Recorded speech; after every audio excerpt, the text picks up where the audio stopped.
So Ryan, news has broke this week that you're sadly moving on from Rochdale Hornets. Do you want to tell the members and supporters where you're going and what's brought that on? Yeah, I've been offered and accepted a position with Burnley Football Club, the community trust there, doing a business development role, so looking after sponsorship around the community programmes and bringing some money in there. And it was, for me, it's an opportunity I couldn't refuse. It's a Premier League football club, it's my football team. I think a lot of people know that I'm a Burnley fan and I've been all my life, so it's just something that came up pretty quick, and an opportunity that I couldn't really say no to. No, as a club and as myself as a individual, well, obviously we're going to be disappointed that you're going, but we do take some pride in the fact that you're moving on to Premiership football, and in reality, within sport, there isn't much higher than that.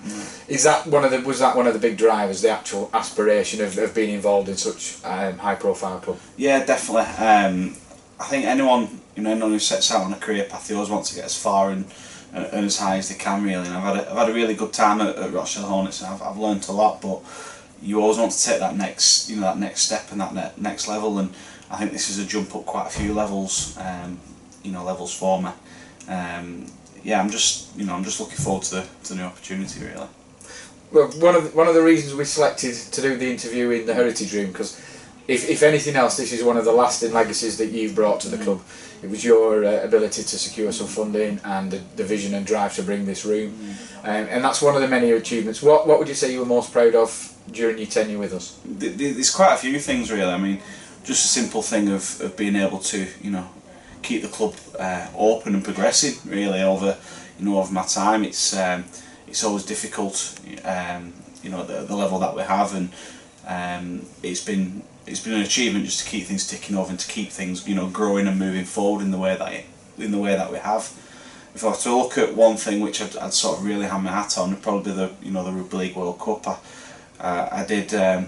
In my previous role, I worked for Link for Life and worked with yourself and other people at Hornets to get that fixture here, and then to deliver a sell-out fixture the way that we did, and get the traction that we did on it across the town. I think that's something that we can be really proud of, and something that we can that we can look upon, that we held a sell-out World Cup fixture in Rochdale on a cold October's half-term evening when it lashed it down at Scotland between Fiji and Ireland is something that's great, and it'll sort of forever be our memory, really.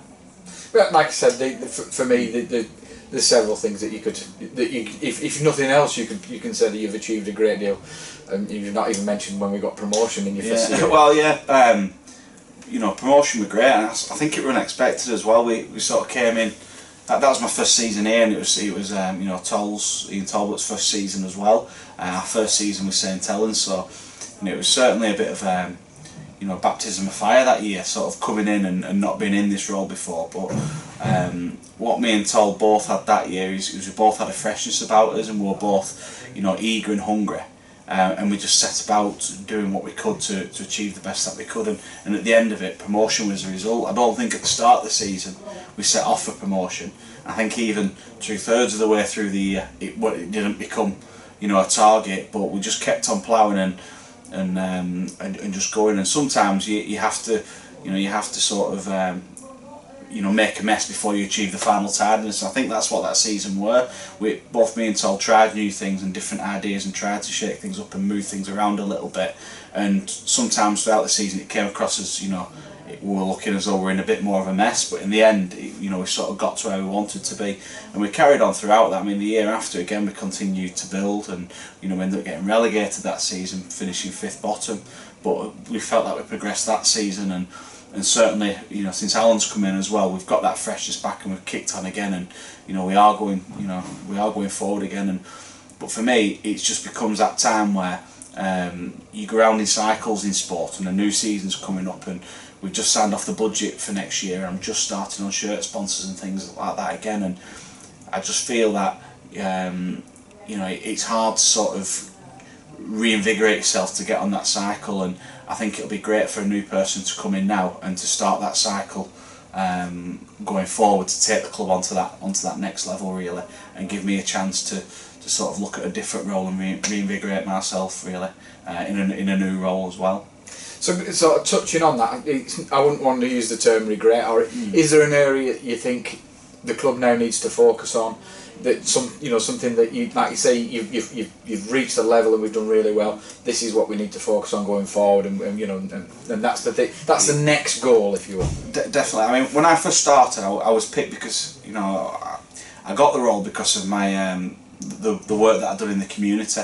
And that was definitely my strength, if you will, and being able to engage people, and I'd worked with volunteers in the past, and I had a little bit of a sales background, but the main thing was working rugby league and getting the community together. And I felt I took that on. We've now got a standalone foundation, which is self-sustaining, looks after itself, and the role that I originally came to has certainly changed a lot now. And I think the next person in, or whoever, whatever the route the club takes going forward, it'd be a slightly different role to the one that I took on. There's definitely a need to really sort of kick up on the commercial sales and take that on to the next level.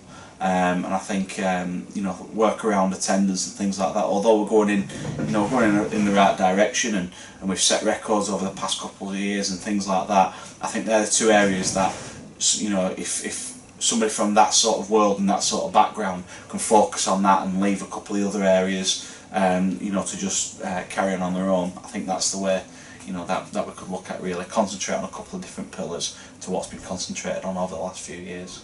No, it's we're speaking about going forward, and we obviously we've had conversations, and you are quite heavily still involved within the club, irrespective of your position. What's going to happen to your role as a trustee and things like that? I've spent now 8 years working in Rochdale, on the working with the community side of things, and I can't just let that go myself. And I tried when we set up a foundation. I stepped away from that and just let it sort of be set up and start on its own. But even then, I found myself wanting to be involved, and I recently joined as a trustee, and that commitment from me will still be there. I still want to be involved in as a trustee of the Rochdale Hornets Foundation, making sure that we've got a good presence in the community, and it's going going forward in the right direction. And I've also spent the last 4 years, when I've been at Rochdale Hornets, encouraging members to come forward and put themselves forward for the board and to give a little bit back. And I think I'd be a little bit of a hypocrite if I didn't do the same now. So even though I've left and my full-time position's changed, I still want to put myself forward as a board member, and I'll look to put myself up at the next election.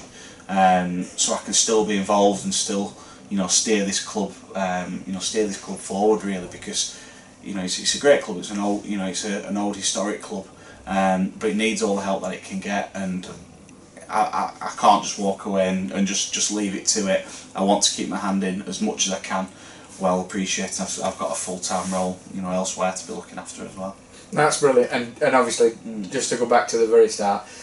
Obviously, we're disappointed that you're moving on, but we appreciate it. And I know we've spoke privately, and that in life you've got to put the things that are really important first, and your family always come first.